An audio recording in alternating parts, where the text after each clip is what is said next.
Okay, guys, I got a real treat for you today. I just finished a podcast with Hadassa Hirsh, who runs an awesome organization based out of Lakewood that is called Unite. I think they also have a program called Ignite. That's what she said in the pod. I only knew about Unite. And she also has in Detroit and Florida. So you're going to check her out. I'll put her links up. The conversation was awesome. It actually is a topic I know a lot about, which is community. And I was really excited to talk more about that with her, and it's really phenomenal conversation. Also, I got to ask her about topics I don't know so much about. So I think you'll really love this conversation. Remember to like, follow, subscribe, and write awesome comments and give a lot of support to the guests and say what you liked.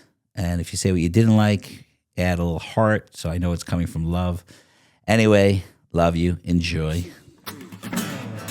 Hello and welcome to the Brainstorm podcast. And now, your host, Sonny Perlman.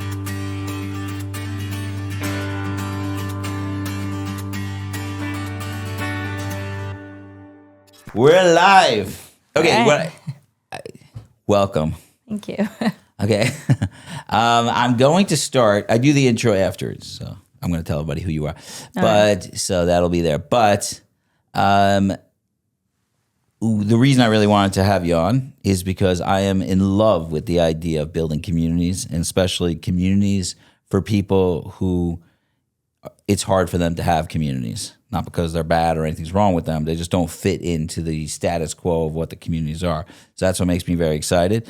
So the truth is, because I am not a single woman, I don't know enough about your program. Your program is Unite. Is that how it's known? So if you can, because I often have a podcast and we go into loops and loops and then I forget to talk about the actual program and then we plug it like an hour in and no one's listening. So let's go right away. Sure. What is Unite? Just tell us what it is and a little bit about it. Yeah, for sure. Unite is a place for people in that in-between stage. They're like between, graduated from school, not yet married. For some, it's a short. For some, it's many years. A place for them to come and connect, find friends. I think guys, it's a lot easier. They go to shul, they see people. They have a lot more easier networking places. From single woman, once your friends get married, it's very hard to even just find your people. And because also our community is very family-centered, it's sometimes just very easy to fall between the cracks. So we have nightly programming. We have a gorgeous venue we set up. It's like, I think you posted one of your spaces. Maybe it was even this one. And I was like, hey, it reminds me of it's like what's it called? Like the woman's cave. The woman's cave, okay. Yeah, just like a big white couch. They have a name for that. It's called there's a man cave. Right, so what's it for the woman? A she shed. She shed, okay. There's an actual thing called a she shed. Okay, go on. Just like a big white couch, the pink fluffy throws, the artwork on the wall that they all made. There's the guitars on the wall, the games, the whole art area. It's a really just a place for a woman to come, connect, and chill, hang out. And we have program every night. So sometimes it might be an art night. It might be someone who's running a discussion. It can be a range of any topic in any activity. The goal is really to keep them together in like a positive, wholesome, good space and meet other people. All right, guys. So let me ask you a question. It's a question that people ask me a lot, but I like to throw it at other people. Perfect. What is really the point of community? Go big. Go big or go home. Go big or go home. No, I'm saying we all say community is a great idea. And I talk about it all day because I think it's the missing piece. But what is the point of community? Why do we need it? I think it holds us. I know I always laugh because sometimes we write as our line, community, connection, growth, but community just sounds fluffy and vague. When I try to explain to us we are a community, I'm like, I know everyone says they create community. I'm like, no, that's what we are. The community where if you need a favor, you have who to reach out to. If you're looking to, whether it's resources, whether it's the people, whether it's just a place to be yourself and be accepted, it's all of that. Some of us naturally have that. We're in a place where we're just appreciated and accepted for who we are. We have our own network for how to reach out for the things we need. It could even just be, I need to move a couch. I'm moving to a new place. where do I turn to? And this is the space where you're like, oh, who has leads? So there's technical things. Right. And then there's the emotional needs of we all just want to feel a sense of belonging. And we know how deep that is when we don't have it. Right. When we have it, we're like, what's the big deal? I don't know. Why is that so important to create? But when someone doesn't have that, they realize how it affects every part, like physically, spiritually, emotionally, every single part, when people don't feel like they belong for, like, as appreciated for who they are. And I've seen that decline. I think that when people are in the school system, even if they don't like it, they're still held by it. And they're in school, they're in camp. When people are married, hopefully they could live in a place that aligns with their values, and then they have that holding them. Also, their own children. Sometimes my kids keep me accountable to things, right? They'll repeat something I said, and I'm like, oh, that's what I said. And it keeps me in check when we're in that in-between for some time, in some sense, it could be like that limbo space. You have all options open, and also there's no holding space for that security. Who's checking in on me? Some people are like, who's going to know if I'm ever disappear tomorrow? Like, who's there that thinks about me, that's like I matter to, that it makes a difference what I do, my decisions matter. So I think community really connects you with opportunities and also with feeling like a valued member of society, and we thrive from there. I think that gives meaning. Yeah, well, I talk about it so many ways. I just love to hear it from different ways. It's something you said before we went on, and I want to get to it, and it just made me so excited, which sometimes it's like, I don't know if you hear something small and it's like, it's great. So you were saying like how joy is so important. And I was like, oh, Breslov. But you were really saying something else, which was how we've kind of sucked the joy out of healing. I don't know if you said it that way, but can you talk about that a little bit more? Because yes. Oh, so passionate about that. Okay. I don't want to nix the fact that there is a lot of healing that happens in very intense spaces, and working through and seeing that you could handle the discomfort and seeing that you're okay. I think there's, value to that, all that heavy, intense work. But my personal passion is to fill in the gaps of what's not seen. And I feel like people are forgetting how powerful, joyful experiences are. I love traveling. I love dance. I love art. I feel like these are things that fill me with life, and I love to then give it to others also. I think one thing that I was reflecting on this before, that like I grew up in a house that was fun. There was other chaos that I'm still, healing from now, but there was a lot of fun. We had a ball pit in the basement at some point and swings hanging from the ceiling, and just so many different things all the time. There's always like, what's going on now? What's the happening? And I'm not saying it's about your house, but in my house was similar.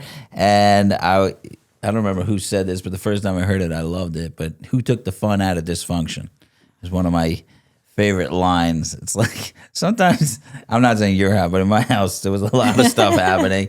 And but it was fun. It was a lot of fun. I actually just got in trouble for a clip I put on in my last pod, which was about a community I grew up in, and I was saying it felt to me like a cult.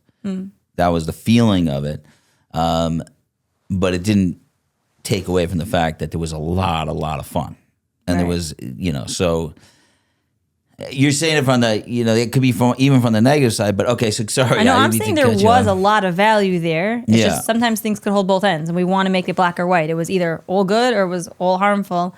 And I actually found that the fun created for me, and I think for most of my siblings, like a mindset of life is good and there's challenges. And I think that's something I want to bring more to people. Like, not just that, like, oh, life is rough and it's challenging and it's so hard. Yeah, it's meant to be so hard. You're exhausted. Yeah, it's exhausting. I feel like people all moved into that mindset. And then, there's some nice moments along. And when those nice moments come, you're like, it's just going to pass because those good things pass anyhow. That's not really what life is. Life is really about like doing the work. You know what really drives me crazy with this is when I ask people like what they, like even people who are like marriage coaches, marriage people, and they'll start something by saying, marriage is hard. I'm like, that's what we're starting with? Like, this is where we want to start? Like, there is hardship in marriage, but why don't we start with marriage is fun? And also, I would say to take Right. something that is so varied and so awesome as life and saying life is hard and we got to work, like, what am I working for? I'm working for the difficulty. The reason I got so excited about it is because a lot of the stuff we're doing in the sober livings that I'm running is about making recovery fun. I Like love if it. it's just about, yesterday we actually had a acupuncture guy come into the house, and there was a bunch of guys that were off from work, and we just had this, and we all just sat around and got acupuncture. But the amount of things we do, we have a lounge for fun. It's what am I working for if it's not going to be enjoyable? So the whole therapy world that I'm deeply in, because I'm a therapist, is all about I walk in and I deal with the difficulties and like, where's the fun? So Yeah. it just excites me. I've literally found like dance to be a powerful tool in this kind of way, and I'm just like on a You high dance. from it. Hold on, Dance. I'm closing the door Yeah, sure. because it's too cold. Hold on. And my toes are like shivery. Yeah, it's terrible. She left the garage door. No, I fixed that and then broke that. Sorry, it Yeah, got no. cold. What's with dance? Talk to me about dance. What I mean is using, like, I could be sitting and having this conversation. I could be feeling stuck. I could be dreading something. Now, not pretty dance. Like literally just go wild. Turn on a song that's high energy and just like move. Like actually fully move, and you completely switch your energy into like a I can mode. And Does this work for men too? Because it's Sure. Why not? No, I'm saying I see only women do this. I'm not saying fancy dance. I'm saying No. just like movement. So do people find that for working out? I think some people find that working out to me feels like work. Right. I don't want to go to the gym. That's like exhausting to think of, but to just turn on a good song and dance to it, that to me is like, I can see the change. I feel like sometimes we sit so much in analyzing. I totally do that all the time. What I did, why I did, how, and trying to like analyze all of the mechanics of the mind and what caused this. But at the end of the day, where does that get me to? And I found these little tips of, okay, now how can I get to the next space? Dance is one of those things that does that. Right. Great, I'm feeling stuck right now. And then I can actually turn on a song and move as if you're feeling confident about this. And dance as if you are. And then you Right. just stepped into confidence and now walk in that way. So that's like one model of using healing in a yummy, fun way. Art also, like if you can splatter paint along with whatever the feeling is, it's not like, oh, I'm sitting and I'm writing and I'm like feeling all that intense. It's like, it's a fun way of doing that.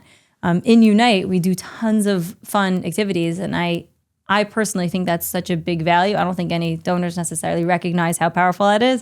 So it might not be the selling pitch, Right. but we will bring in, someone who came in and does like improv. I think you had Jude Alcabez on your I show. did. You had him so over? he came. It's incredible. We were working on him He's so coming for like a good. year. It was wild. That that when we spoke originally, we were like, yes, we have the same value. Like very, very in sync on that. Can we just laugh? Can we have a good time? Can we make up a silly song now and pull out the guitar and just have a good time together? Can we just loosen up and find value in ourselves that's beyond the struggle? In Unite, it's funny, and people find this interesting because it's all for single women, which means everyone's in the dating scene, or not everyone, I'll say, but most people are in that space. There's no dating talk in Unite. It's what's your value beyond your status and that space? Can we also connect to and appreciate and enjoy life where we are? Is that a rule or is that happening naturally? No, it's a rule. It's a rule because if not, people will go that route. It's the most like just go to. You see someone like, oh, where are you holding? Where's it going? How's this going? Or it's a good hawk story. Whatever end it is, I find that having this space that people come to and just connect with the value of who you are, does wonders. I hear from all the time from people in different times that like, they didn't come in knowing what they needed and they came out with gaining something they never couldn't even have imagined. Wow. Which is very, very cool. Wait, okay, can I ask you, Yeah. some people who watch the podcast or listen to the podcast are not Orthodox, and so I'm going to ask you from an outsider perspective almost, when do people decide that they're single? Meaning like a 16-year-old girl is not thinking they're single. When do they decide I'm single? Like when does it start happening that you're like, I'm a single girl? Does that make any sense, that Yeah. question? No, I hear your Because question. in the secular world, you don't even feel single till you're like 25, maybe 30. Like you're just dating maybe, but you're not single. Like it's not. Right. So we're not like meeting you at the place because you feel limited by singlehood that you're coming. Other places do that, and that's why they start at a certain age that they decide it is officially called single. We have starting from 18 and up. The point is there's nothing in between this gap space of when you've ended school and when you've entered marriage. Where are you being held in the middle? So we're not Gotcha. starting at when you decided, but yeah, community, there is in different communities, different ages that they do consider like, oh, now you're considered single. I specifically am not following that. You got married young. You told me before you got on. Yeah. You were got married at 21. 21. At that, this is, if you don't want to talk personal, did you feel like, oh, I'm single now? Like, or I was just dating? I don't know. Maybe I'm asking a question that's not a Unite question. Maybe I'm asking a cultural question. Like, were you like, I have a 25-year-old, 23-year-old girls. They're single. I think my 23-year-old just started feeling single. She's going to kill me for saying that. So I think that the difference is definitely cultural question. Yeah. It affects everyone tremendously in the community, and I think that it depends on when your friends get married.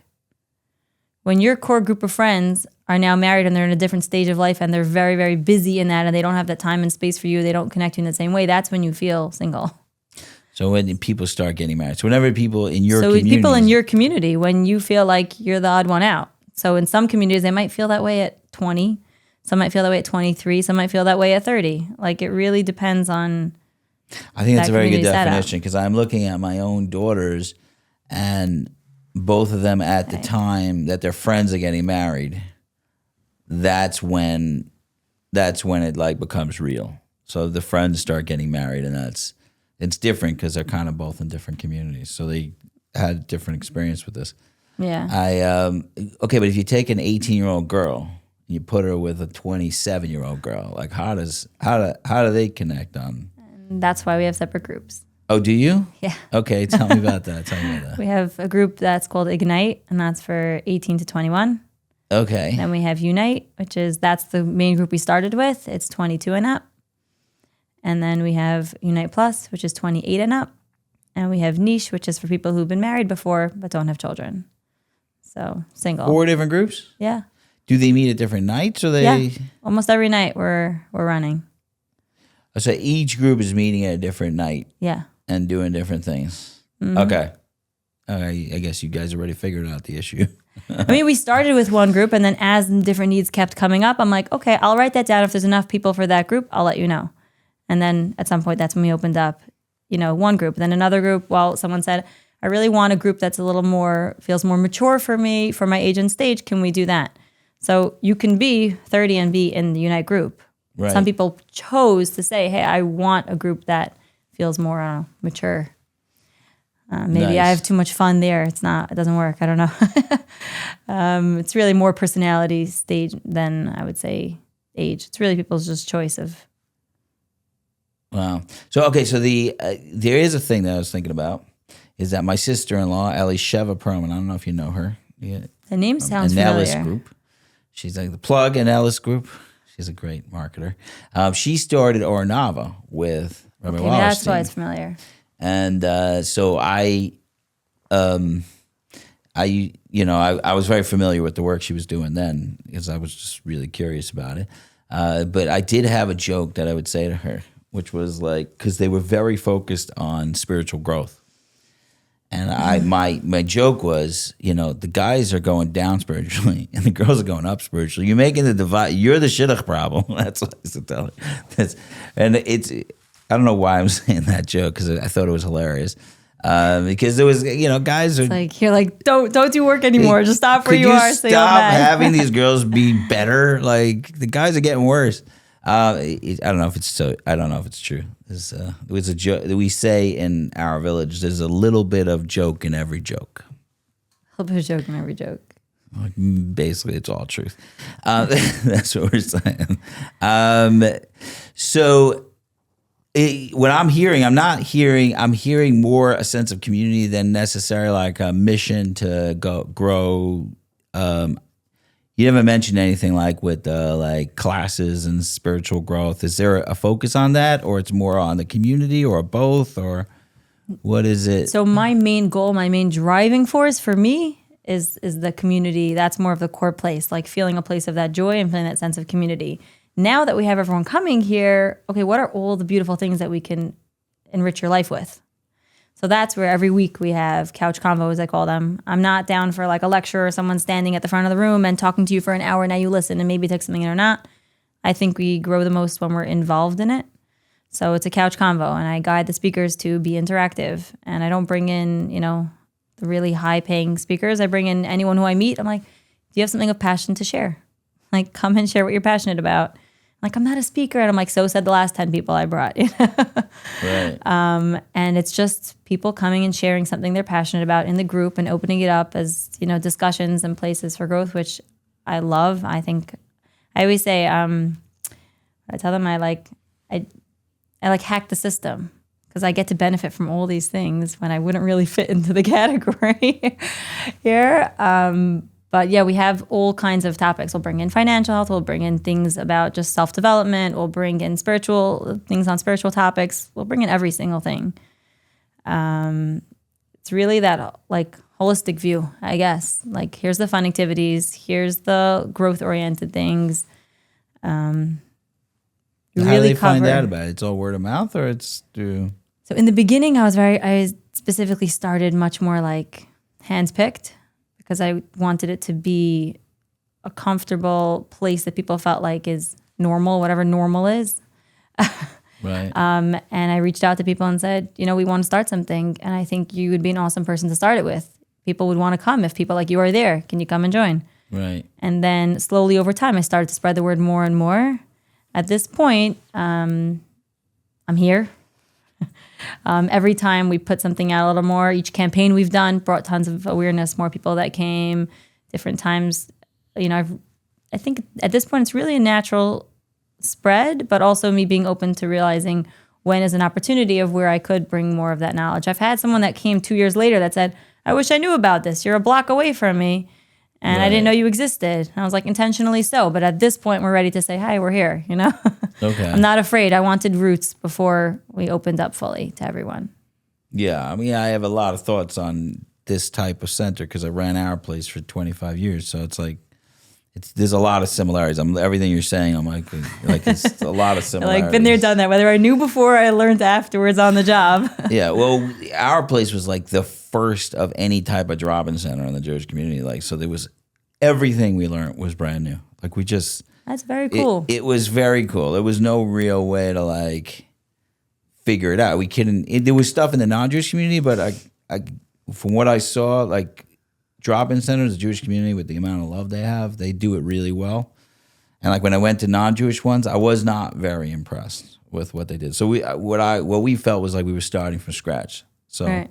No model to learn from. Right. There wasn't anything that I was like looking up to, like, oh, that's the model I want to go with. So it was really like reinventing it, and it was cool. I mean, but we made a ton of mistakes. But I'm listening to what you're saying, and even like you're saying, we leave it open to everybody, and then I'm thinking, okay, well now we got to decide which is everybody, because some people it can't be, and that's got to figure that one out. How does that work, and which group do they fit into? And but it's the nitty gritty. I'm not going into Unite specifically is geared for frum women.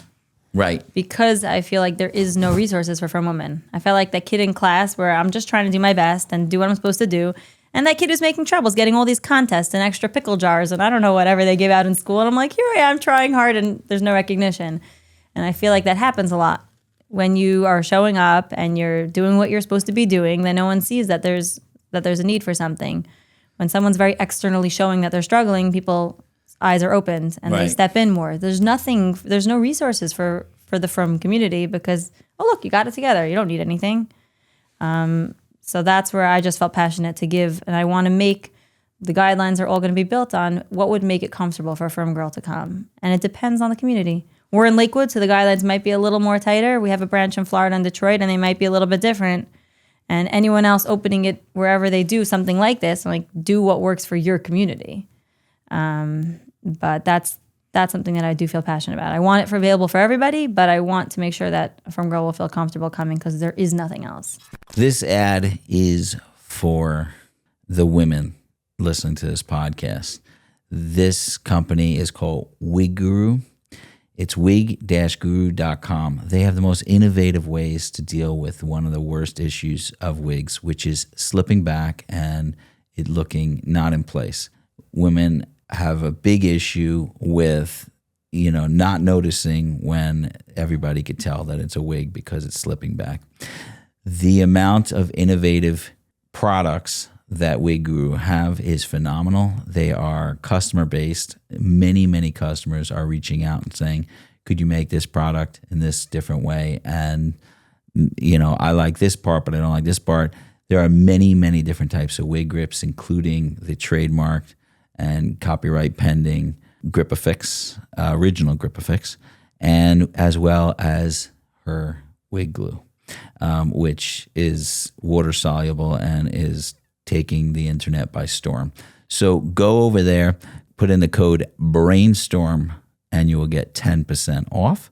It is wig-guru.com.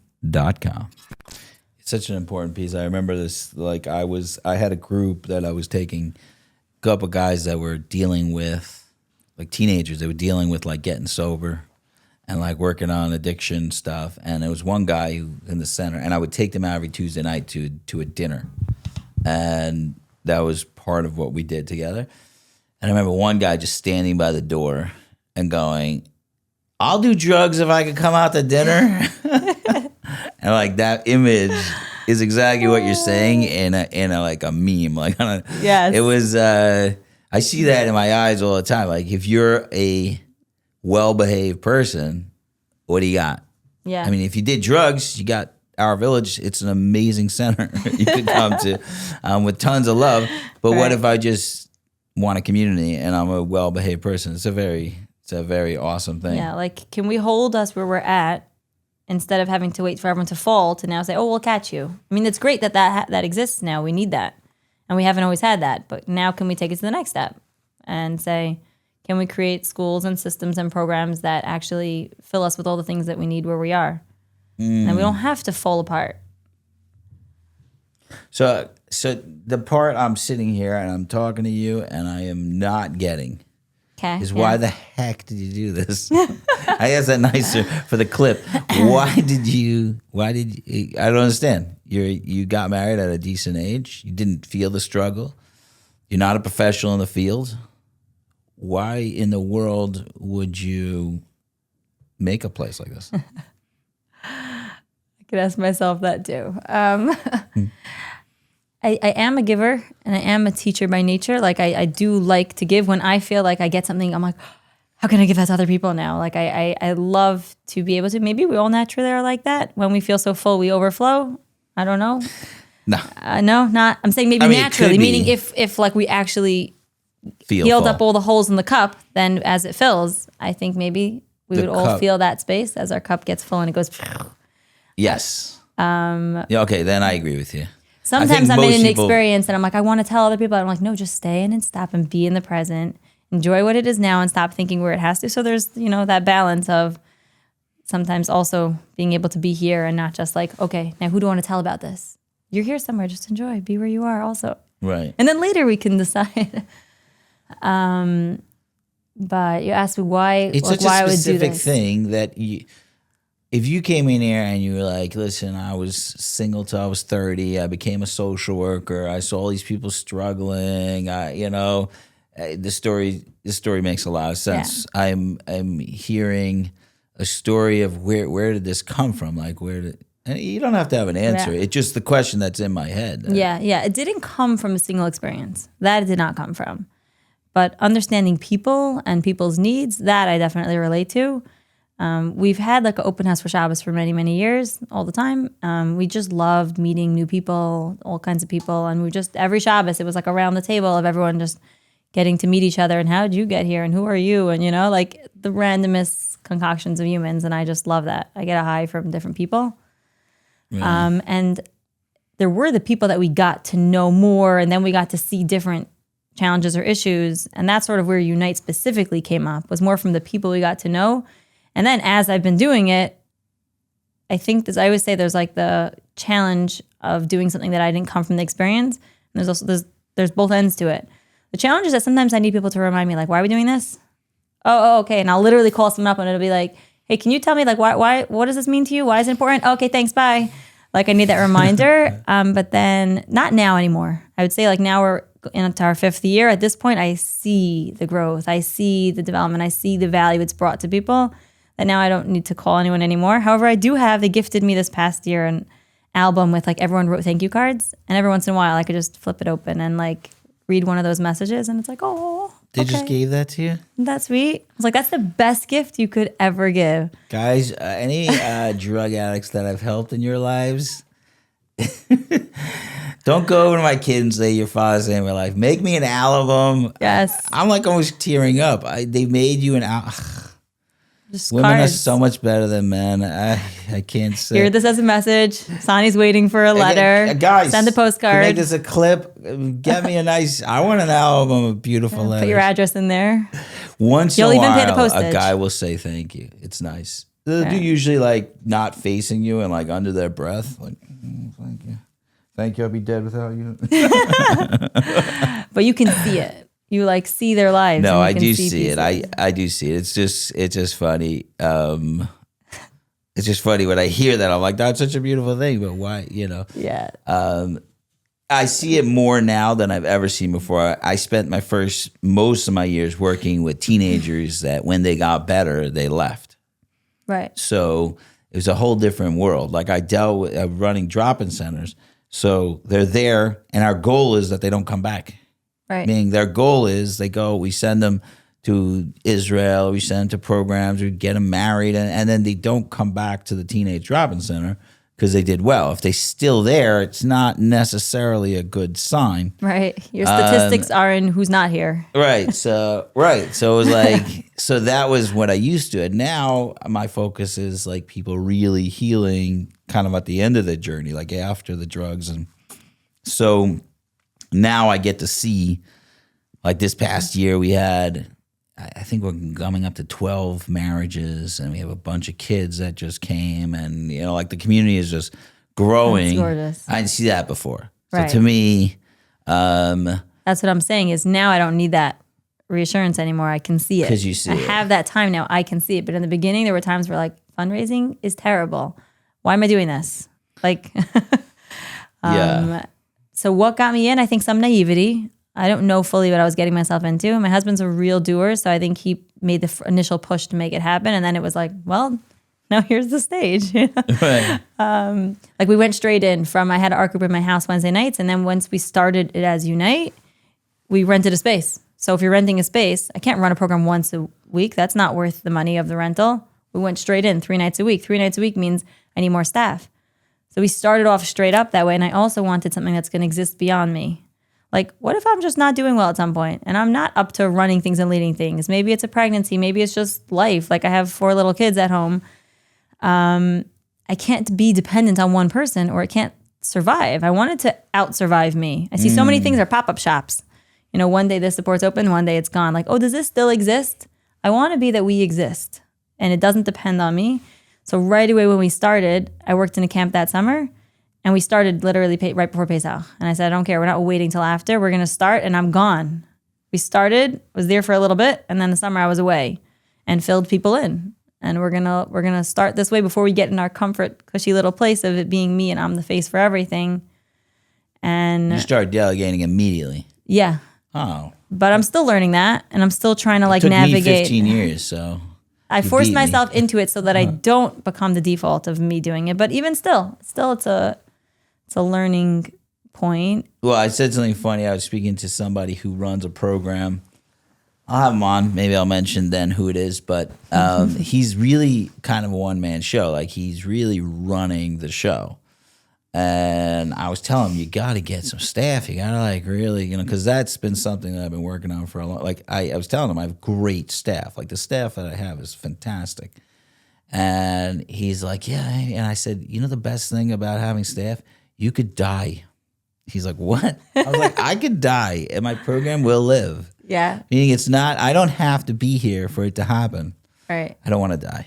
But I'm saying I can. So right now, I don't think that it's going to happen. There will be some people have to pick up some, you know. Right. But yeah, there are the people there and the systems in place to a certain extent that it could, which is what I wanted. And people all the time reach out to me like, we want to open a branch here. We want to open a branch here. And I'm like, I don't want pop-up shops. Can you do it? Are you going to last through? Let's try. We're going to test run 2 places. Let's see how it goes. And I don't want to be open closed. Today we're open, tomorrow we're not.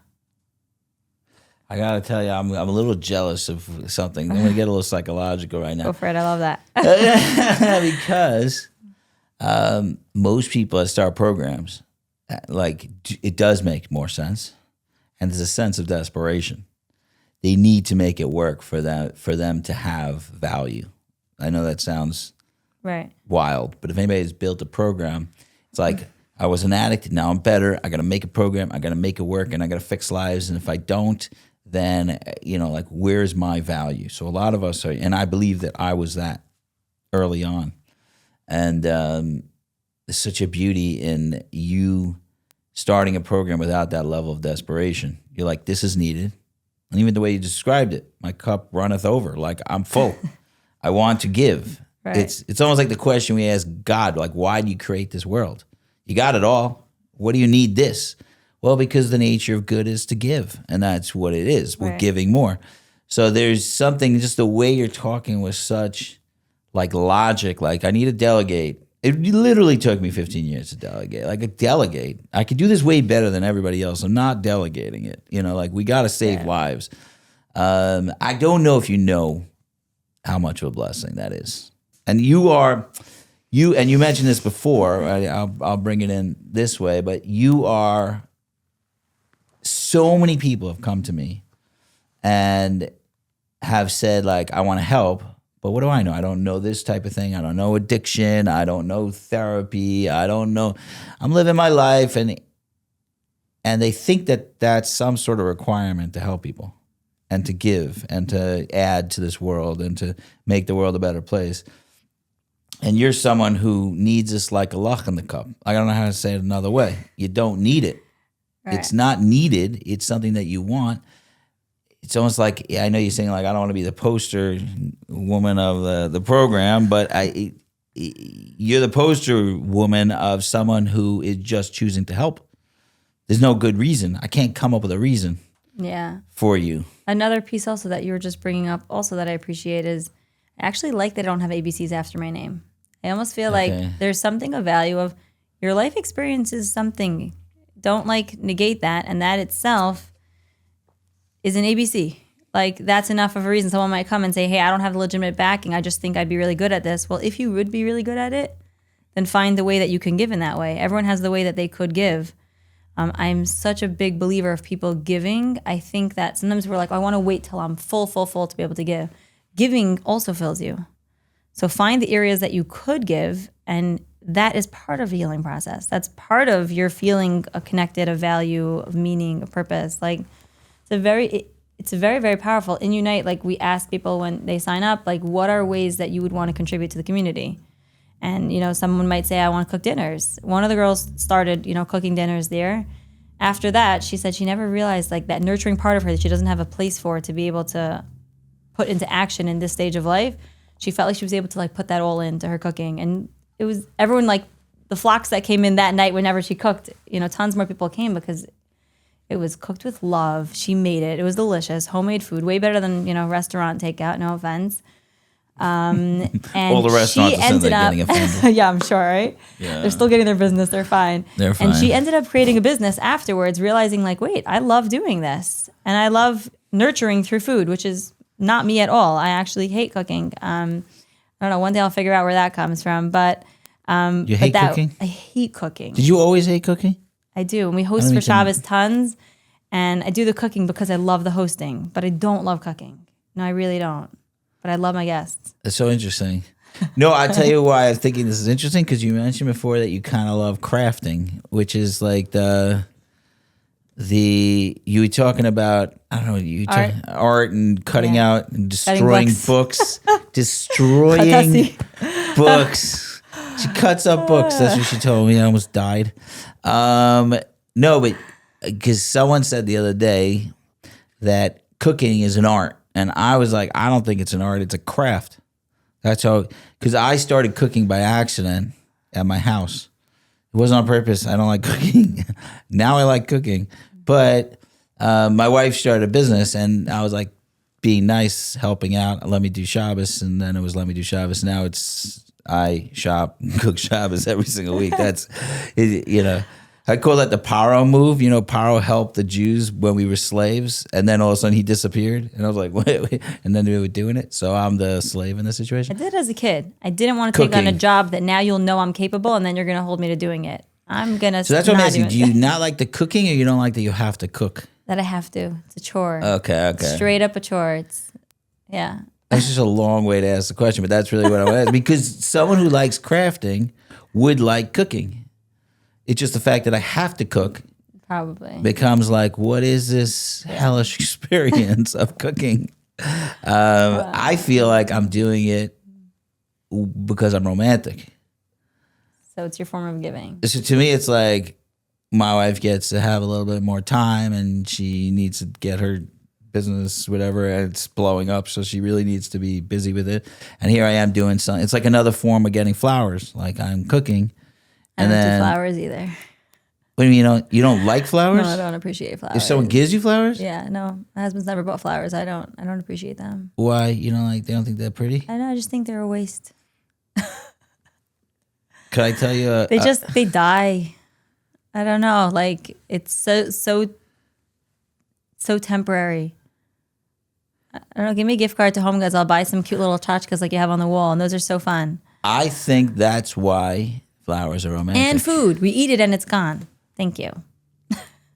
That's why I hate it. But I think that flowers are romantic, and because they're the dumbest thing.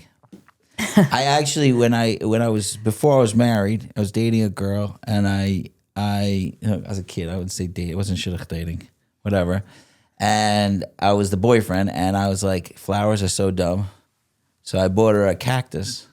It could last forever. You could just give a little bit of water, and she didn't find it. I don't know if she found it so romantic, but to me it made sense. Like, I don't want a thing that's gonna die. But I'm gonna say this because I'm all about romance. The fact that they're so stupid, flowers are so dumb. Any man looks at a flower and is like, "This is so dumb. It will die in 2 days. I have no reason for this."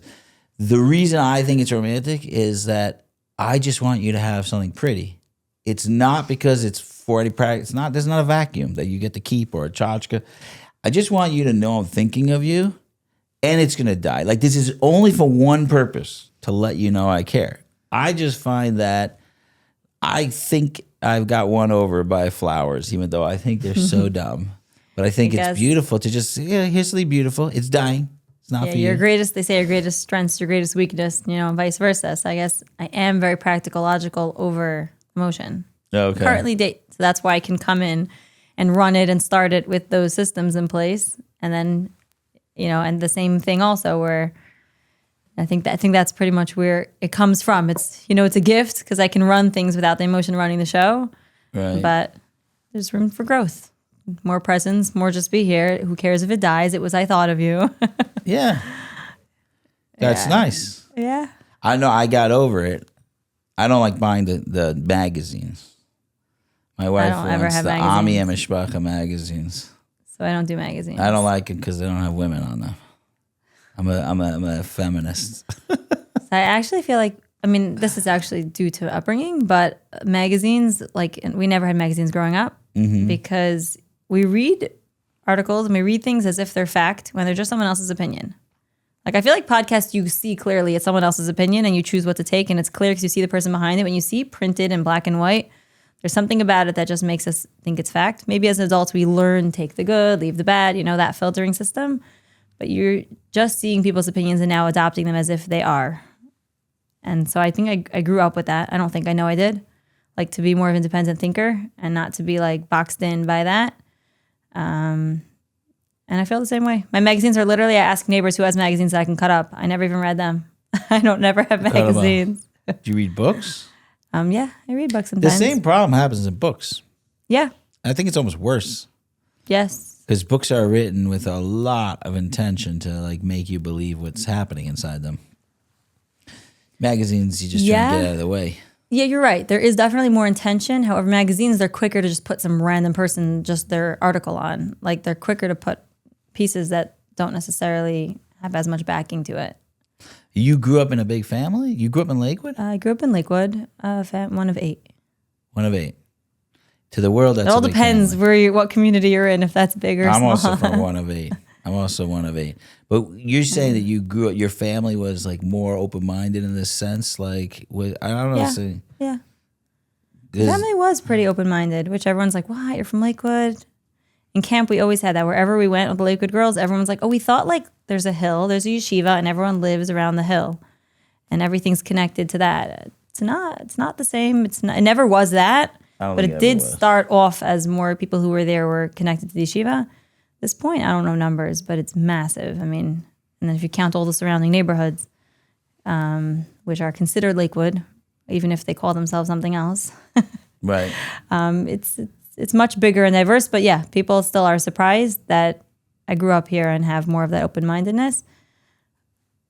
Yeah, that's kind of the question. Yeah, so sometimes I excuse it by the fact that I was born in Chicago, but I lived in Lakewood since I'm in 2nd grade. I've been in Lakewood system since I'm in 2nd grade. But we could just maybe give some excuse there if that works for some people. But Because you were out-of-towners. we can blame it on that. Where's you? I think it's just my Are you parents in were the older or a younger part I of the think family? I think actually over time, my parents did become more influenced by the Lakewood community. That I remember, like my youngest sister in school, and they would bothered by certain things. I don't know. She wore a lot of bracelets, and the school's like, "Oh no, you're at risk," because she's stepping out of the norm of what everybody does. Right. And I'm like, don't that was a gift you gave us, is that you weren't stuck by that. Don't fall into that now that you've been a part of the community for that long. Which, so I think, yeah, we didn't grow up with that mindset of like what everyone does, we have to do. Right. I mean, they got bought in a little later. I think it was the more and more time and the neighborhoods that they moved into at different points, like fed that, which is actually very important. A piece I want to bring up is that we don't give enough credit to the environment we put ourselves in. No one is foolproof of the society, the people that they're around. And it's so important to circle yourselves with people who are the people you want to be around, the people you want to be like, because we are impacted by that. No one's foolproof. Like, I'm even someone who I consider myself to be pretty individual, and like I do things that maybe aren't so typical. And even still, I'll choose a community. Like our community has all ages and stages of life. And I love that because even myself, I know if I would be in a neighborhood where everyone was my age and everyone my stage of life, I would feel the pressure. It would matter which outfit I put on the kid and which stroller I have. And I don't want to care about that. That's not important to me. So I'd like to choose a space where we're all different and like, let's connect on things that are real and not get stuck on that. And Right. I think that's like in all circles, I think it's so important for people to find the people that bring out the best you. I want to talk about Our Village Women's Home. Our Village is a sober living community in Pomona, New York. And a lot of people mistakenly believe that's like this is like a regular, like halfway house. It is not. It is a full-blown community where you are embraced and loved and cared about and cared for. And they will literally do anything to help you move forward. It is the safest and most wonderful place to come and get your way through the recovery. They help you in every single way. Our Village is everything you need to help you get through the most difficult time of your life, early recovery. And it helps you transition into an independent, amazing life. And we believe in Our Village that everybody has the potential to be their amazing self. And the people that come are awesome. The staff is awesome. You definitely want to get in touch with them. It's ourvillageny.org. Reach out and you'll find out all about it. Yeah, I live in a community where I don't actually live in the community. I have to walk. I consider my shul my community, but it's over a mile away, which is long for anywhere Jewish. Right. If you're out of town, that's not so bad. But for us, How I pass far of a maybe. walk is that? I walk 35 minutes to shul. But when it's we like first moved, it was like mountains and stuff. It's not fun. Yeah, that's Muncie. Yeah, so it's Muncie, but it's a very diverse community, and I really, really love the diversity and the different cultures that are happening inside. I love that. I'm changing the topic for a second, Go for it. even though I love that topic, but because I wanted to ask you about I'm going to call it I had on Yitzi Schechter, who is big psychologist who ran Achieve for a long time. I think he's doing something in Lakewood now. He just told me he's doing something in Lakewood as well. But he does a lot of research. And he was actually saying to me at the time, this is one of my first posts a couple of years ago, that there really isn't much of a shidduch crisis. Now, that he said that. So I was going to ask you, just being around a lot of single women, are you seeing anything that we should be calling it a crisis, or is this something that is actually a major issue that's going on in the community today? I hear the word thrown around, but I don't know if it's even happening. I know people are passionate about it. I don't like to even go there. Why? Because I think it's just fear-inducing, and that doesn't help anyone ever. I mean, I even just look at I'm like, if people are going to take the statistics, people could take the numbers and they could look at things and they could say it doesn't make sense. And I'm like, I look at my sister and I look at my sister-in-law who both got married in the frum circles, what you'll call later years. And I'm like, neither of their husbands would even have made it into the charts of the stats. One is Yerushalmi and one's Ukrainian. Like they wouldn't have fallen into when you did your, every statistic is based on who are the people that you have reached to even get your stats from. So I hate stats altogether. Okay. Stats are all skewed. They're all like, who's your reach and who's your network? How diverse is your network? Who did you speak to? Hashem is bigger than that. Hashem is the whole entire world. One of the girls I was just talking to, who she got engaged to someone from South Carolina. Like, where'd she meet him? Where'd they find? That's Hashem. So was he part of the stat either? Probably not. If you're looking in New York and that's what people are building it off of in the tri-state area, maybe they're off. But I believe Hashem's bigger than that. I mean, do you believe that there could be a shidduch crisis? I mean, let's say a number of people are really having a hard time getting married, even though you would want to talk about it and you say it's negative. But are you seeing, because I don't know, I really don't know the answer because this is not my realm. But are you seeing a lot of girls that are like looking and not finding their husbands, or like they're trying to get married and they're not getting married? Is that a thing that you're seeing a lot of? There's definitely people that want to and are trying and are not finding them. Is it because of that? I wouldn't say that. Because of what? Meaning, is it because there isn't the right guy out there? I wouldn't say that. No, I'm not saying that there isn't. I'm saying that there's I'm very curious. I guess the crisis, the way I've been told, is the crisis is that it doesn't match. Right? It doesn't match. That there's not the same amount of girls and guys that there are, so it doesn't match. That's what I've been told is the shidduch crisis. And that's the reason for the shidduch crisis. I just what does that mean? I have a problem with that. I'm like, Hashem created someone for everyone. I don't believe that he created distorted numbers. No. Explain that to me. Sorry. Explain it to me like I'm an idiot. What does it mean doesn't match? That there are more females than there are males in the world. I find that hard to believe. Well, we know the numbers. It's very few more. I mean, it's like 51 to 49, and that's the whole world. It's probably about 50-50. Right. So then what does that mean? Where is the shidduch crisis coming from? People say that there's more girls than guys. Yeah. I do have a theory that a lot of guys are going off the derech. You're losing people that way, but that's because I'm working with my group. I mean, there definitely is a challenge of, like you were saying before, like girls are more often very growth oriented, where they're working on themselves a lot throughout their time. I don't know that guys as much, but I think sometimes we also have to know that's okay. Like, I guess there's someone just actually, I was Rachel Burnham, I think she just came and spoke at Unite recently, and she was basically saying, like, the question was hashkafically, where should the range be within what you're open to dating?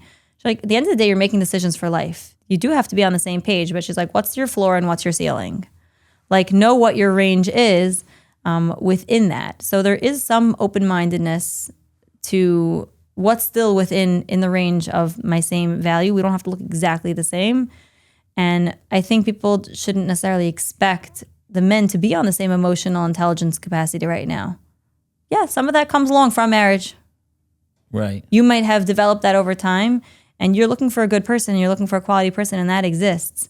If you're looking for a level of emotional maturity, that comes from a guy who went through things in life. Otherwise, it comes from the marriage. So I think that might be, I don't know, unrealistic expectation. You're saying you're not seeing it? You're like, girls are getting married. It's not really what's happening. I'm not saying whether it does or doesn't exist. I'm saying that I don't even give brain space for something that I don't believe is something to sit in. Am I going to start doing statistics of how many people get out of their trauma and heal or don't or do? Like, I don't know. I want to look at things that help. What's forward moving? What's going to help? What's going to make us? Our goal is here. Hashem put us here to become the best person that we could be. And he decided for some people they're going to be the best person through their marriage from this stage. Some people it might be through their marriage from this stage. Some people it might be nothing to do with marriage. It's through this stage. That's the goal. Our goal is just to become the best people we can. No, I get that. I think it's that. But there's a lot of just fear that gets stuck on statistics. I'm trying. What's the value in nitpicking it? I guess I want to know that. No, what's the value? wondering. No, okay. So what's the value? Yeah. So let's say talk therapeutically. Like you say, I'm growing in life, but something keeps hurting us and we keep doing the same pattern. So let's say you go to a therapist and the therapist says, hey, a couple of things happen in your past that really have changed the way you see life. And those are the problem that we have to work on and see life differently so we could change your patterns. Like just on a very basic level. Sure. People told you always screamed out in class and everybody told you to be quiet, stop talking, and then you stop talking. And now you don't have a voice. And we got it. So what's the problem? The problem is that happened ages ago and it convinced you that there's something wrong. And then now you have the results of the problem. So what I'm saying is if we don't ever acknowledge what the problem was, then how do we fix it? So you're saying is I don't want to look at the problem. I'm asking, is there a problem? Meaning I'm not saying the reason. In general, do you see that there's any problems in the shidduch system? Yeah, like that could help someone move forward? I don't work with young single women, so I don't know the struggle.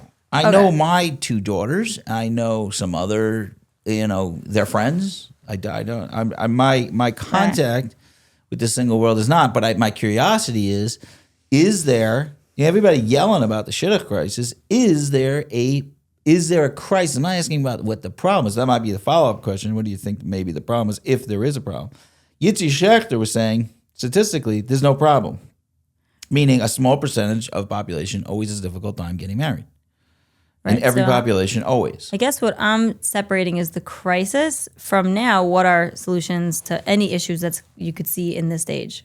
Well, I'm asking why would I need a solution if there's no problem? So I'm just separating the crisis from it because the crisis terminology is very fear-inducing. Sorry. Of there being not enough people, and that makes people paranoid that, oh no, there's not enough good guys out there. That's what the crisis equals. So that's what I'm negating, really. Got you. Okay. Separately now from there. So first of all, I'm taking the word crisis out. Yeah. I hate the word crisis. Now we're saying, are there areas that you see people are limited in that is preventing them from moving forward? No. You're already going into the thing. I'm asking, is it true that people are having a hard time getting married nowadays? That's where I'm at. I'm not. So I can't tell you the past. I don't know the past. I only know the generation I'm in.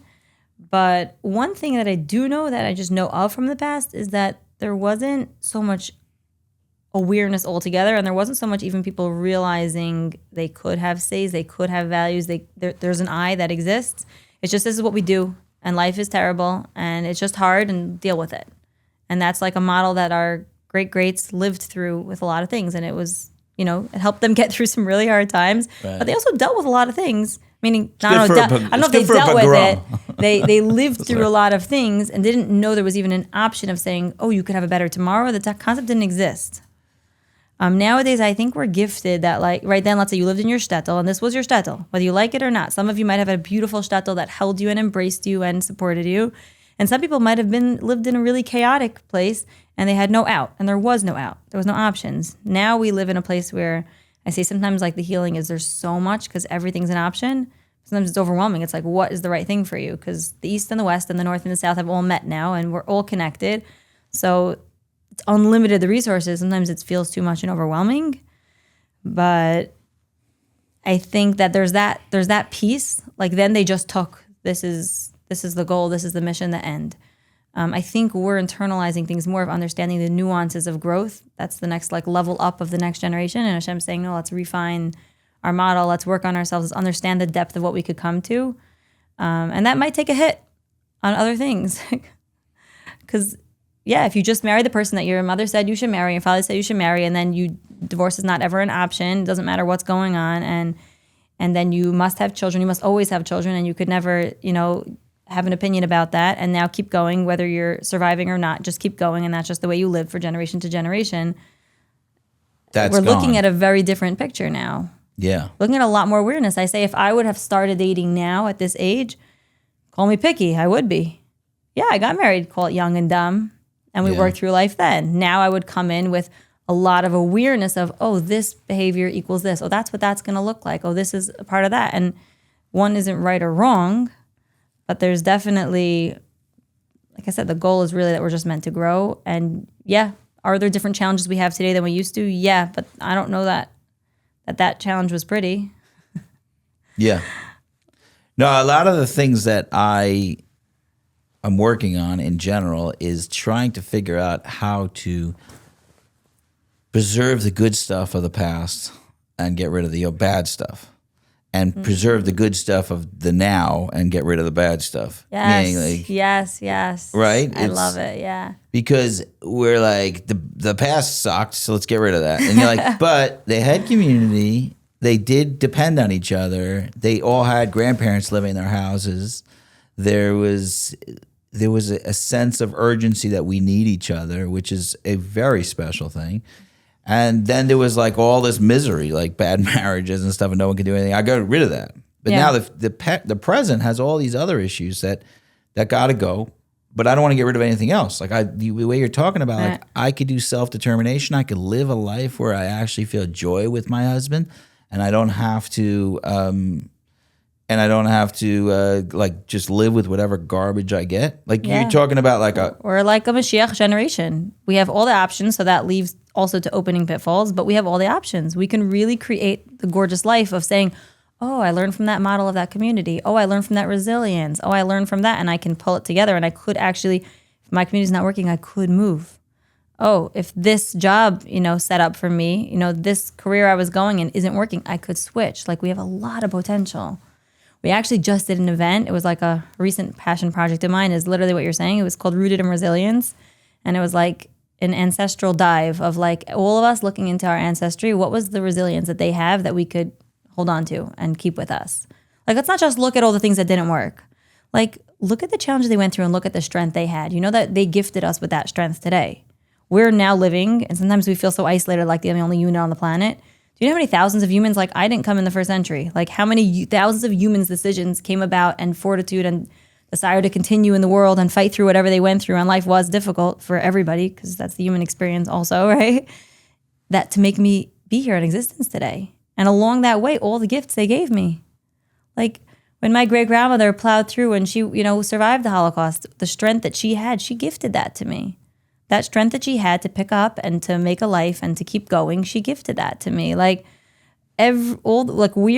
we feel like we're this one human. We're literally a piece of this like massive puzzle, and they're all like looking at me today and like, yes, like cheering. And I think for everyone, they're like looking at us and they see the whole depth and the whole picture, and they're like rooting for us.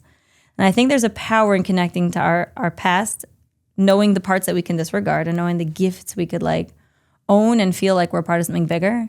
I actually had everyone at the end, we all went around and everyone just like shared different stories of resilience from their family. And it was like, suddenly you felt connected to everyone in the room in a much deeper place. Mm-hmm. Like we weren't just connecting to each of us here. It was like, whoa, there's generations of like within this one person sitting in front of me. And then I had everyone write a letter to themselves from the perspective of an ancestor that's very proud of them. And everyone just like wrote for a little bit, and we just turned off for like, hey, 5 minutes, no talking, we're just writing. And the response was powerful. Like I've been getting people just responding like, wow.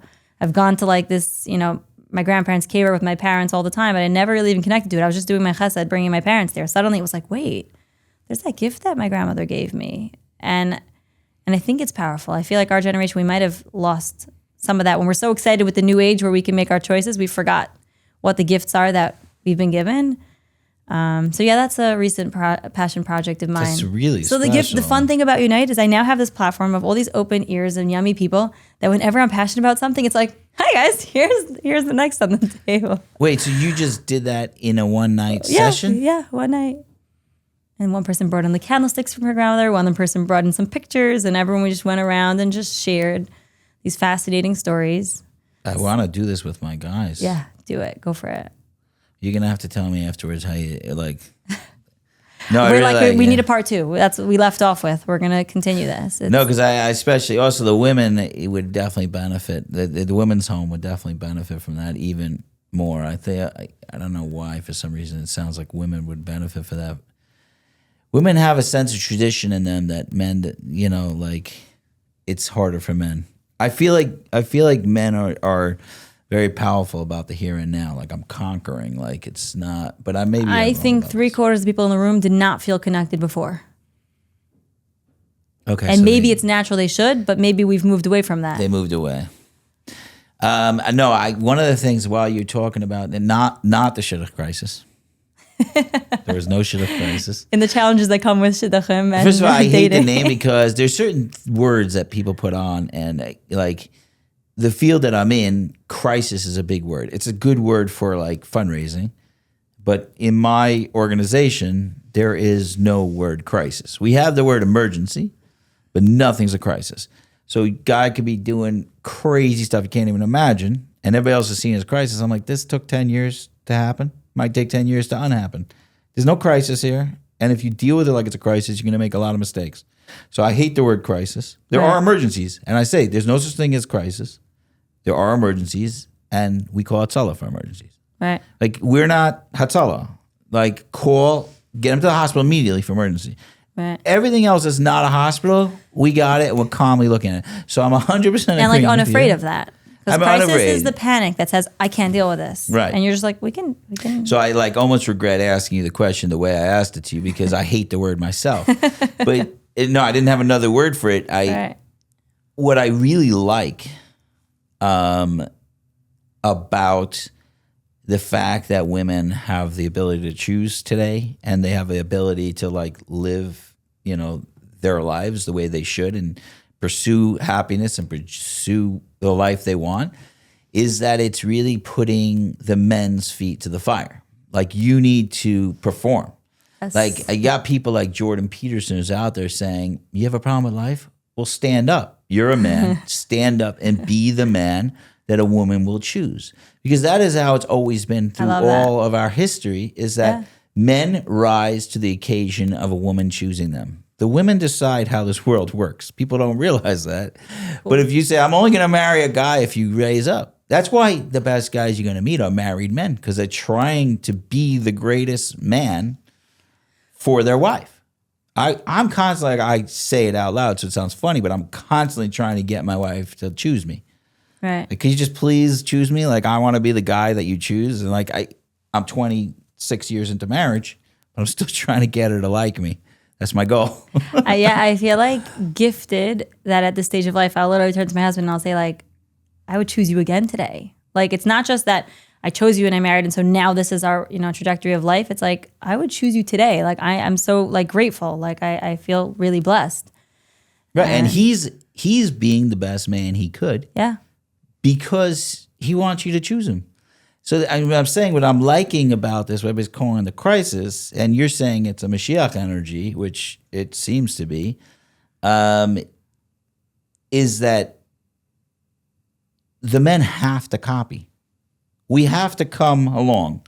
There was a point where women were messing up in this, and they were actually like allowing men, like being a little free with premarital stuff. I'm not saying another way. So men didn't have to feel like they could try. But I think that's slowing down. And I think men, if you want to get a family, if you want a wife that loves you, it's not good enough to be a schlub who goes to work. You have to really perform on a very high level right now. Right. Which I think is terrifying to men. I hear that. So I don't know if it's a crisis, but it's one of the things that I love. It's like a leveling up of society. Everybody has to level up. Yeah. Because if we could tell all the women just be quiet and be happy with what you got, then we don't have to be very impressive. You don't have Great to be perspective. I love it. right. So, but I think that's why there's a lot of people like Jordan Peterson. I don't know if you're familiar with him, but it's in the secular world. But there are people that are saying, "Man up" to men, meaning like put on your clothes, get to work, but don't just do that. We need to up it. You got to up your level because first of all, woman does not need you to go to work right now. She could work herself. She can't even raise. There are women who can raise their whole families themselves with the money. Especially in the frum world where everybody ends up with an OT degree, like before they even get married. They're making more than this guy can make in the next 5 years. So I'm saying we have to up your levels. I don't know. So I don't see it necessarily as a crisis either. I see it as an evolution of our society. And I do think the men are moving slower than the women right now. So I do think that's why there's this. Because I think they move slower when they're not in the position. When they meet that girl that they care about, right? When you know your wife and you want that, then there's that much more drive. Yeah, but half the time, a girl is not going to even pick you. I mean, they're not even going to date you. This is what I'm seeing from my guys, is that I'll have a guy, he's barely accomplished anything, and he's in his 20s, and some of these women are incredibly accomplished. They got everything together. They even in shape. They got everything right. Right. And then you haven't done anything. You're all just raw potential. The girl doesn't even want to date you. It's like, what am I coming into? Now, maybe with the cola world, which I don't know if that's still going on as much, but in the cola world, okay, he learns. That's what he's got. But you're talking about very, very highly accomplished women, and women statistically want to date someone who's making more than them, taller than them, still, even though we're supposed to change that, but that's still true. Whatever. Anyway, for someone who has no thoughts about this, I have a couple of thoughts about it. Right? Yeah. It's funny because a lot of, you'll assume that because I'm in the circle, I'm so involved in the dating scene. I'm not. Because you're not even going to talk about it. No, because I also feel like that I'm here to fill in the gap. And there are people who are navigating the shidduch aspect of it, but no one's, what about the years in between? Where's that being held? So that's where I'm really stepping in at. Where are we holding you in that time in between? And then, of course, what are things I can give to help, move you forward? If there's blocks in the way, that happens for girls too, not just guys. Where can we then, what resources can we guide you to help you get past the blocks to even be ready to date? Or to be able to date the right people? There's definitely, like I said, once we have the space, I like to now that you trust me, I feel a responsibility. So we do dating events here and there, and I do connect people with different dating resources, and we do bring people in. Events? What does that mean? Speed dating events or meet Shabbaton events, things like that, where we can connect them. But that's connected to the program? We do that occasionally. So guys come in? The speed dating events, yeah. Okay. I'm really curious about speed dating. Does I that actually do love anything? it for the frum circle. I actually really love Can you it. tell me about that? Because I was like, does anybody ever get married from a speed dating event? Is that a thing? We were having a discussion I was about actually this the other day. just talking to somebody, and she was just telling me, I was like, how'd you meet? And she said, we met at a speed dating event. They didn't date until a little bit time after that. First thought it was for someone else, and I definitely know a lot of solid dates have come out of it. I don't know. I didn't do so many. I did two speed dating events, and I love them for the frum circle because they're not putting themselves out there to actually meet guys, because these are frum women who are keeping on their side of the mechitza, and they're not meeting other men. But there's such a component of natural meeting that's so powerful that nixes the resume. If you have a list of all the things that are the specifics that you're looking for, and on paper they don't match, very often relationships just bypass a lot of that, and it's a good thing. And we don't have that opportunity for a natural meeting. When you see someone and you're like, oh, I always said I needed them to be that tall, but this person's awesome. I want to get to know them more. Who cares about their height, Or someone that said, oh, they had to wear, this kind of shirt. And it's like, oh, well, they wore this, and look what a solid person they were that didn't reflect that. Oh, I want to know this person more. And I feel like I would love for it to come more and more into the frum circles. And it's been done in a very kosher environment. Like the way we brought in Lisa Elephant from Adopt a Shach, and I love the way she set it up, because I'm like, I don't know how to do this. You know what you're doing. Can you come and run this so it's done right? Everyone has a seat around the table. They have the full list of all the names of all the people who are going to be there. There's an equal amount of girls and guys coming. Beforehand, we set up the range of what's the age and what's the hashkafa guideline.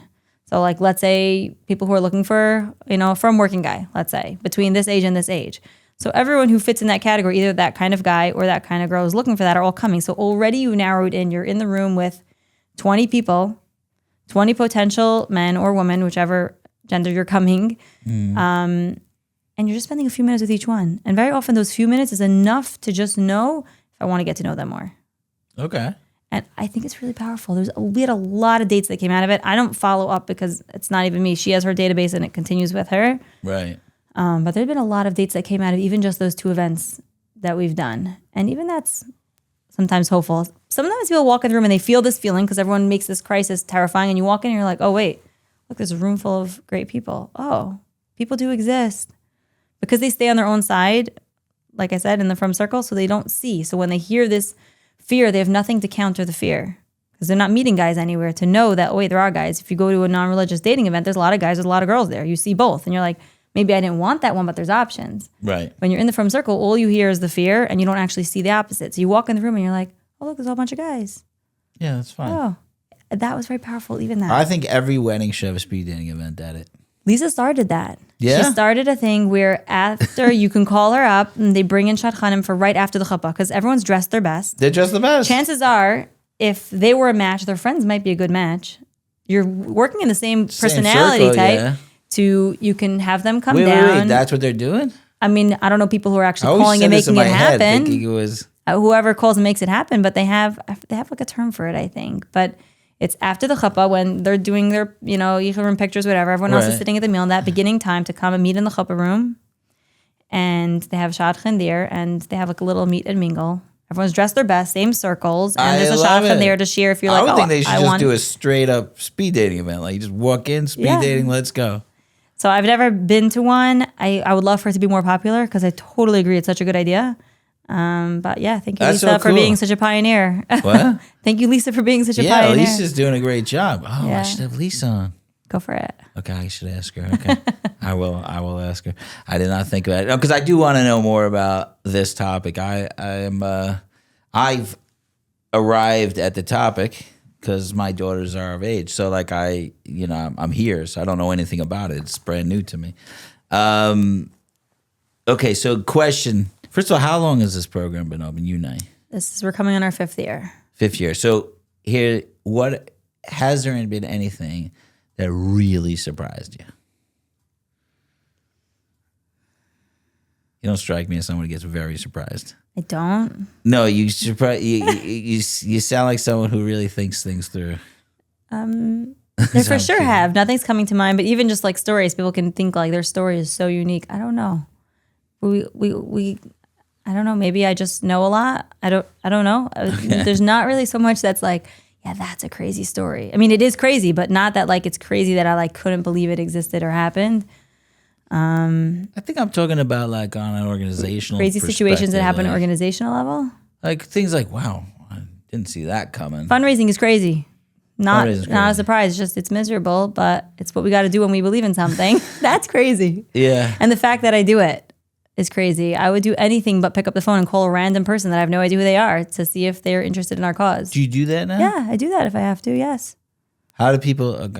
While you're on the some don't podcast, answer how the do phone. people? You're gonna give me links, but how do people? If someone wants to give money to you guys, how would they do it without you having to harass them? I mean, we have a donation platform that's runs throughout the year. People can give. Is it? What's your website? I'm gonna. So our website, we're in the middle of create. okay. We're like it's literally in construction process now. I'm really excited about it because everyone always asks about that. I'm like, we have a brochure, we don't have a website. So now we're like, yes, okay, we're Getting working a on that. website. Yeah, I'm redoing my website. So if you get someone good, let me know. I do have something really good. Okay. I could send you their way. Yeah, no, we're. I'm in the middle of a very big transition and organizationally, so there's a lot of pieces that have to be filled in. Okay, so you said you're doing this. Has a specific scenario stood out as crazy? I don't think so. What about the people who come in? Do you have workers, volunteers? Who's there? Is there volunteers? So there's every night there's someone running the night. That Okay. like it's just a That's steady. a worker. Yeah. Okay. So some of them are volunteer, some are volunteer pay, which means like what's just the amount that you'll be committed but it's still chesed. Okay. That kind of thing. We call it poorly paid. Okay, go on. Well, volunteer pay. Volunteer pay. Yeah, Okay. because you're getting compensated, but not to the value of your work. And we know that. Like, I will don't tell think you- that I think this is your value. And I'll tell people, like, I know you have a greater Right. value. It's a chesed, but we're compensating you for that consistency that you're showing up. When you don't compensate anything, then people are just back out when it doesn't work at the slightest thing that doesn't work. Well, I have found that when you take volunteers and turn them into workers, it's a very bad experience because it's not every time. When you're volunteering, you could say my value is $1,000 an hour. I'm doing this from the kindness of my heart. And then you're like, hey, could you do this for $20 an hour? You're like, what? I'm not doing anything in the whole world for $20 an hour. But I'm like, that's all we have. So I hear you. It's like you all of a sudden took their value from $1,000 to $20. I've had people like go, I want to get paid, and you're like, well, you're gonna like it worse than not getting paid. So the people who are working are choosing to do that. Either there are a few people that come as volunteer and they're like, that's my donation, is like the fact that I'm coming in that way. And then there's people who wouldn't be able to lock that time in because their life wouldn't allow for it if they weren't getting compensated at all. So they're coming from the other direction. I want to do this, but I can't commit to do it unless I'm coming back with something. They're not looking at it as a job. Okay. I got it. But yeah, as a job, and I'll straight up say that. Like, I know your value is more. I mean, even speakers, people bring in speakers, they pay over $1,000 for speakers to come. I'm like, that's very nice if you're doing something once a year. We're open every night. Right. Just about every single night we have different programming. I can't do that. So most of our speakers come in free or $150. And I Right. know that doesn't equate to the value of their content no matter who they are. And I tell them, like, it's just something. It's just like, here's a donut. Yeah. No, very often people ask me to do things, and I'd rather do it for free than for the price they want to pay me. So I'm like, you know what? Let's just make this a donation if you only give me that. I had that once when someone ripped my boots. I had a really nice pair of boots and she borrowed them and ripped them. Okay, if you're listening, I'm sorry. I'm still holding on to that. And she was like, hey, I want to pay for it, because she got out of the car and just ripped it down. And it's not fixable. It wasn't on a seam. And she offered to pay for it. I'm like, there's no price value she can pay for that. First of all, I thrift. So the price value, regardless, I can't find these again. It's not happening. I'd rather you not pay. Like, let it just be whatever. It was a mistake. It happens. Life happens. But if you pay, it almost feels like, So what am I gonna do with that? Like, that comforted it. No, it didn't. Like, it's just not okay at the end. It happens. Like, life happens. There's nothing you can do about it. You weren't being irresponsible. But like the pay there felt like it was playing you down. So it was just, I'd rather nothing. So like, I hear that. Like, if you're going to pay me so little, sometimes just don't pay me. Right. But that's some what people just happens actually when- can't give time. What happens when these women get married? Then terms we of dance them at their wedding and we bounce them out the door. We I'm have saying, what happens to their community? This community ends when they get married. Yeah, so a lot of them complain to me about that. Yeah. And they're like, it was actually really hard. Like, I'm happy I got married, but I miss Unite. They're like, I drive past it and I'm like, oh. So we try to do like alumni events every so often to give them a chance. Not often enough, but my hope is that they can, the value that they learn. Some people, you probably have this. Everyone comes to you with all the new things you should do. Yeah. What about if you have such a good idea, now do it? Like, you've been held in this space. You've seen the power of what Unite does for you. You think that married women need this. Why don't you go do it? So make it. So start it, and start with all your friends who got married from here and open it for other people to come and do it. And some people have. Yeah. One of the girls who reached out to me, she opened it up and she started something. She made her own little niche kind of thing, for the people there. She felt like she didn't have anyone, right? The men had their people who they either learned with or work with. They had their crew, and the wives, she didn't feel like they had it. So she did. So, and some people don't. They rather just complain about what isn't working than do something. But yes, it's needed. It's needed. It's needed, and they've seen what it feels like. Great, let this be the model. That's what I was talking about, also the joy. See the model of joy. See enjoyable life. Now carry that into your life because you've experienced it. I'm all for experience. Like, I can't hear a lecture of someone just talking to me for an hour. Experience it. Maybe that's what you like about the podcast. You're like experiencing more than just hearing someone talk. It's like you're in the conversation. I'm in the conversation. So I consider a long conversation with someone a very spiritual experience. It is the experience. Doesn't need more. I need a podcast for people to come. But the fascinating conversations I get to have, I absolutely love. Yeah. Even when I taught, it I is- always tried to find how can we make this experiential for you, not just a concept. How can we make this hands-on? But one of the things we were talking about before is going back to the past and seeing the beauty of the past. Oh, I love that. The idea, I saw that touched a yeah, space for you. I love it. I love it. And how do I say this?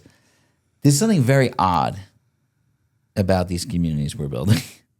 Meaning in the old days, community meant for life. You were stuck in the shtetl, Yeah. and that's what it was. Right. So it started out, you were young and you were with the kids, but you had the parents around, the grandparents around, the uncles, the aunts, the creeps, the normal people. Everybody's around. That's how it was. The good, the bad, the ugly. But that was your community for life. And then you went from being young in that community to being middle-aged in that community to being old and then dying, and all in that community. And now we have a community called school, and then school ends, and then you're done with that community. And then you go to the next community, which is your community. And I think that's one of the things that frustrated me. That's why I was asking about the alumni. Even the word alumni is jarring to me. It means like you left and now you're an alma mater. This is your old place you went to. With our village is the first time I've ever experienced that you could go through this community, but you could technically stay as a married person. You could technically stay. It keeps going, this community, and then I expect you to come back and help out the other people. It's built into the program. It's still weak. Oh, I love that. I love that model when it works. It could work later. Right after, people are sometimes like a little bitter. Like it's hard for them to have, now that you just got married and now you're coming in that space. It's too jarring. But it could be a couple of years down the line, you were late, you got it, you benefited, now you can be a part in that kind of way. But right away, not. Right away, it doesn't feel right away. It feels like, okay, you're in my face. Like you're just putting in the face where you are and I'm not, and you represent. That's something. that's what I'm saying. That's what I think is our old school way of doing it. Is that in the same community you have the single people, the just married people, and everybody just had to tolerate it. Yeah. I'm saying that I think we need to put that uncomfortability back. Like I think that that for community to really grow and to succeed in the way we need, you have to go from the taking part to the giving part and back to the taking part, back to the giving part, give and take, and it's uncomfortable and then it's comfortable again. And then, you know what I'm saying? That's the part that is the baby with the bathwater. That's what I was talking about, the value of also being a giver. That's a part of the healing circle. Yeah. So in Unite, we have that model where we do promote people to give within. Yeah. Within that, what can you give? How can you be a part? Maybe you take care of the birthday gifts. Maybe you take care of, like the suppers. Maybe you take care of, like everyone as much as they can help out in whatever ways. I do believe in that tremendously. That's a big part of community. We actually were talking about doing one night that's like not broken up by any categories. That's for everybody and open to everyone. And so far, I haven't been getting a good bite. Anyone I talked to about it, I was like, yeah, I don't know. You might be too, I don't know. I agree that there's a value in that we gain when there's something comfortable and like familiar, then we feel like a certain comfort. And the next level, like what you're saying is, okay, now can we be comfortable with everyone? Can we expand that like, I feel judged by other people. Guess what? Maybe you're not as judged as you think you are, and now see that and experience that. I can say that I've been experimenting with this idea with our village. I want to hear how that goes. No, I'm saying I'm experimenting because everybody's in different stages and they want to hang out with people at different stages. So one of the things people ask me, like, okay, what's the difference in ages? What's your age in your program? And I say it's 18 and up. So what does that mean? If I'm 65, I could come? Yeah. I've had people that are grandparent age. I've had it.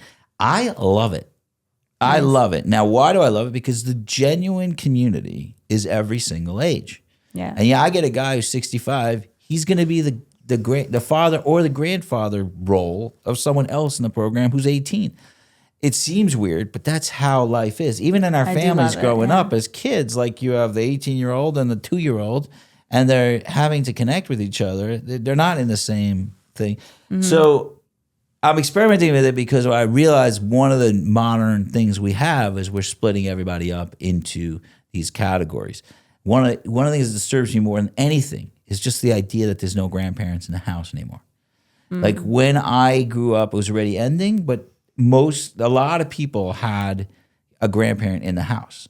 So, and I had a neighbor, a really good friend of us, the Levies, shout out. I'm telling Yankee, the greatest ever. That's for you guys. But they had their father living in their house. And I would walk in that house and I'm like, at all times, love is flowing out of this man. He's the grandfather. Every other house is two exhausted parents going, how the heck are we making it? Like, and that's fine. That's a stage. Right. We have a stage where we're working really hard. And there's someone who's like past that stage and he's just like, oh, look at these adorable kids that I love. Can I spoil them? Nice. And the parent. I love that for them. What we've separated all these categories. These are just ideas. I'm not saying you have to change your program. Yeah, no. I'm just saying I've been experimenting with it. Is that I felt very limited by the Our Place model where it's like, you're good, so go. And then now I'm at a model where it's like, yes, you started here because we were struggling with something together. So Our Place, Our Village is the same thing? It's two different things? It was under the same umbrella because Our Place was my life. So I built Our Village on the Our Place, but now we're just separating as a different entity because Our Village is just blowing up. Like it's like really big right now. So it's like it's kind of got its own identity. So that's been the technical stuff that's happening. Right. But it's a different vibe in terms of I have married people coming in. I have their wives have now joined. Now, hopefully we'll have husbands joining on the other end because now we have a women's program. And holistic we have healing. kids coming. I love it. I don't know what's going to happen. Right, And okay. it sounds scary in a lot of ways. But that's what I'm talking about bringing some of the old past back. Right. Like some of the stuff is missing. Yeah. Any thoughts on that? No, I actually really do love that. I don't know that it could work here, but in the own way, I do believe in that, where we actually had someone who came and spoke once, and they were like, can we bring her in as like the bubby of Unite? And so I reached out to her, and I'm like, you know what? So we had like a meeting with everyone. I mean, whoever wanted to give their input, I love to hear from everyone. And one of the things we brought up is like, is this something you're open to or not? And there was mixed feedback. You know, some people felt resistant to having another person there, you know, it's like, and others were like, oh, we'd love to have that. And so I reached out to her and I'm like, you know, we really want you to come. Some people might feel threatened by your existence. So, you know, don't be, you know, aggressive in that kind of way, which I wasn't worried anyhow. Can you start coming? Start coming around. Just come, pop in, pop out, like be there. And it's been really nice. It's amazing. And also like she shared, nice. and sometimes they would be like, but how, you know, don't these thoughts come back to you? And she's like, yeah, they used to. I'm not anymore where you are. I was there. And it's so nice to know like, oh, there's going to be a time when I'm not in this battle anymore of trying to get to, maybe it's a positive thinking and I'm trying to get to, but the negative thinking keeps coming back and the inner critic, whatever that is. And she was just so self-loving. And it's like, but doesn't those messages come back? And it's like, not anymore. Now it comes in very infrequently. And it was like, oh, there's a model of someone who's done this consistently enough. And she just represents that light. She represents that like future. Like, it's not like I'm going to, right now it feels like it's so big and I'm always going to be in this. And it's like, no, it changes. And it's nice to have that, those people that can be there and be like, look, you're not always going to be in this back and forth, the same space you're at. I don't So think I love you in our own way, recognize- I'm pulling those concepts in to make it fully, you know. That's exactly what I'm talking about. Yeah. That's exactly. I wish I had that. Sorry. The boys' house has been a little different. The woman's house, my sister Chev, you just met before. Yeah. She's invited all these older women who have so much wisdom and so much love to give, and they're coming in to join. And to me, that even just like, in Our Place, I stumbled on this by accident. I started getting volunteers that were over 70 years old, which is so odd. But they come by, hey, what's going on? A bunch of guys. They were by far the best volunteers I ever had. First of all, they didn't have weddings every night, which is wonderful. Right. They were coming by. Every once in a while, like a grandchild would get married. But besides that, they would come by. They're very consistent. The lack of judgment for someone who's lived life is not threatened by these kids. They just see them as the yummiest things. As I get older, I just see people younger than me. It's just the yummiest people. Oh, you're going through a struggle. Oh, he got a tattoo that bothers. It doesn't even like put a blip You're not on my... in the drama. You're so out of it that you Yeah, I can't see. just see these delicious little souls that are just amazing. And that's happening to me. But I could imagine in 20, 30 years, Right. I'm just going to see like little lights floating around. That's how I think it is. Yeah. I'm not saying all old people are very friendly and pleasant. They're not. But that's one of the real things. I actually think it's the most neglected move that anybody has. The senior citizens are bored off their face. They got nothing going on.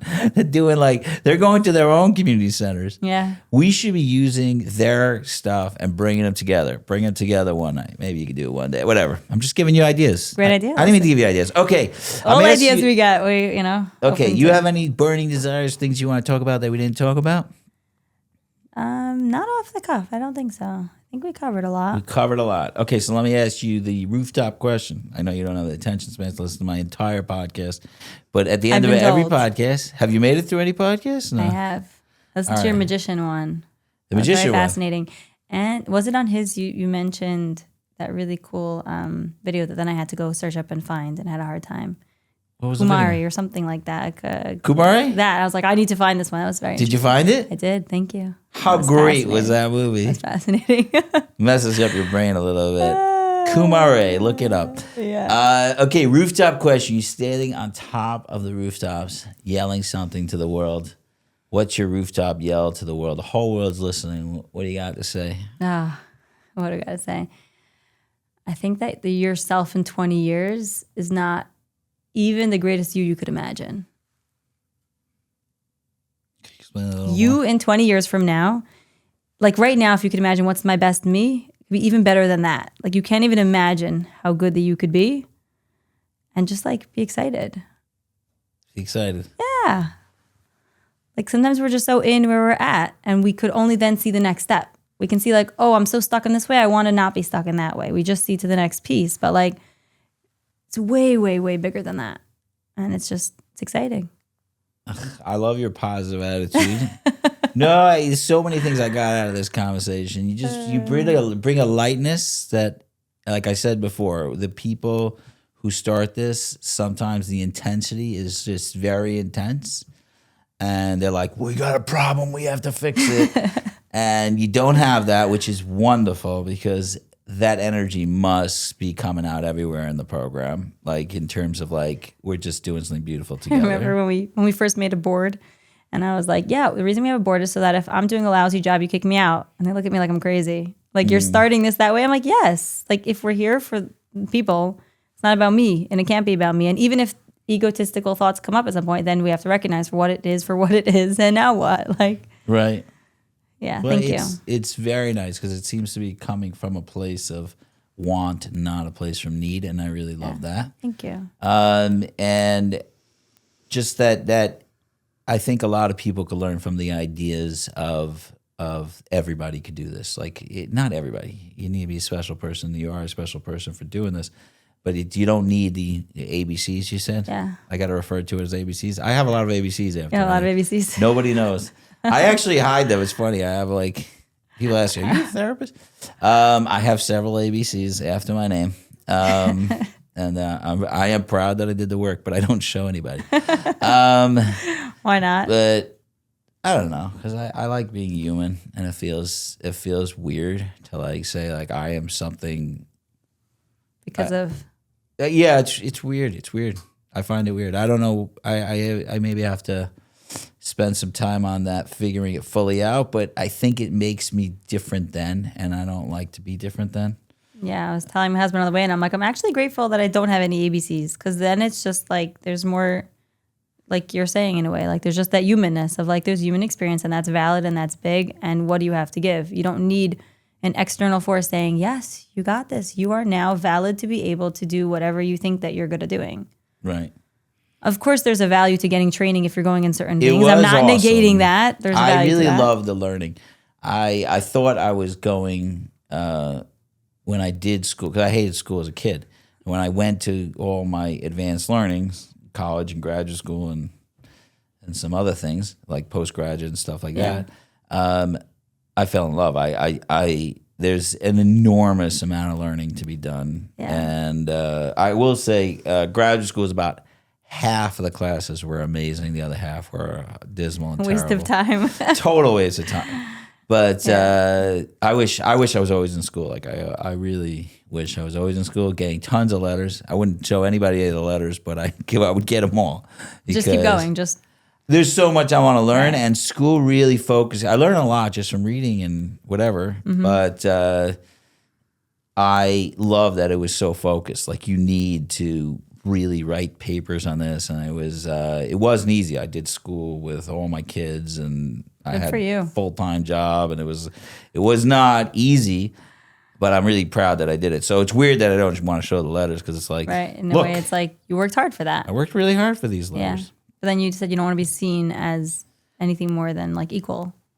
Yeah, it's weird to me. So that's where it comes down to. Anyway, this was a wonderful conversation. Thank you so much for coming. This was really great. Yes, I enjoyed it. And good luck with all your work. Thank it's really cool. Thank you. Thank you for this day that I've been given. Thank you. Thank you. Thank you for this chance. Thank you for this chance to live anew.